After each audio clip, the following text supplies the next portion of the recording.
Hello everybody, I'm Mrs. Spear and I am going to show you how to do subtraction with larger numbers using expanded form. I love expanded form. It really helps me understand the numbers and I think it does for you guys too. So expanded form, if you remember, that's when you stretch out the number. What does it really mean? So when I look at 187, what does that really mean? Well, I'm gonna write it out. It means 100 plus 80 plus 7. So it's 100 plus 80 plus 7. That's 100, that's 80, that's 7. So now I really understand what that number means. Okay, and then I'm gonna put my next number in expanded form. So we're doing this problem here, 187 minus 25. So we're taking away 25. So I'm putting both my numbers in expanded form. So 180 plus 7, and then I'm gonna line it up. There's no hundreds in this number, but there is 10. So I'm gonna put it here. So it's all nice and neat and lines up. 25 in expanded form is 20 plus 5. So you can see how I have lines up. This is where I would put my hundreds, this is where I put the tens, and that's where I put the ones.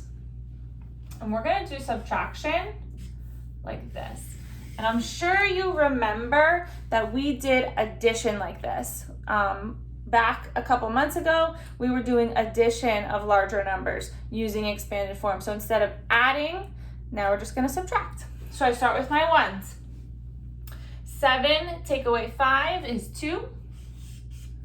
80 take away 20 is 60.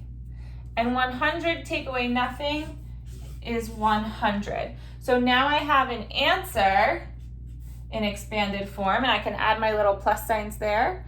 And then if I take 100 plus 60 plus 2, that gives me my answer, 162. And we solved it. It looked scary at first, but it's not, right? When we put it in expanded form, it makes it easy.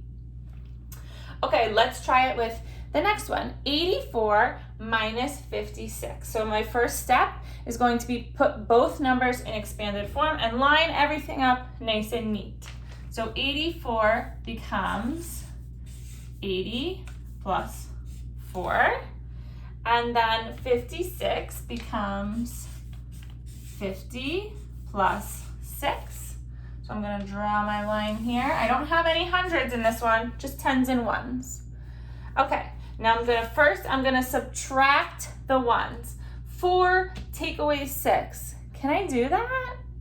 No. Whenever we're doing subtraction, the larger number has to be on the top. So this is when we have to borrow. So if you remember, we borrowed last week, or yesterday actually, using base 10 blocks. And we've been kind of practicing that for a little while now. So we would have 8 tens and 4 ones here. And we had to, here, I'm just gonna draw it. So we had it like this, 30, 40, 50, 60, 70, 80, 1, 2, 3, 4. And what we did was we took away one of the tens and we changed it into 10 ones. 1, 2, 3, 4, 6, 7, 8, 9, 10. So now it's still 84, it's just written out with more ones and less 10. So 10, 20, 30, 40, 50, 60, 70, 71, 72, 73, 74, 75, 76, 77, 78, 79, 80, 81, 82, 83, 84. It's still 84, but we just wrote it in a different way so that we could subtract 6 ones from it. Now we're gonna do that in expanded form. So now in the tens we have only 70 there. So we're gonna change this to 70. We're gonna take one of the tens away from the 80 and add it to the ones. So then we have 14 ones, right? Because 4 plus 10 extra ones would give us 14. So I'm just gonna cross out the 4 so I don't get confused and make it a 14 now. Now I can subtract 14 minus 6. That works because now the number on top is bigger. So if we had to borrow from the tens and get those extra ones, now we can subtract. 14 minus 6 is 8. 70 minus 50, we can do that. If we know 7 minus 5 is 2, we know 70 minus 50 is 20. Okay, and then I have my 20 and my 8. 20 plus 8, that equals our answer of 28.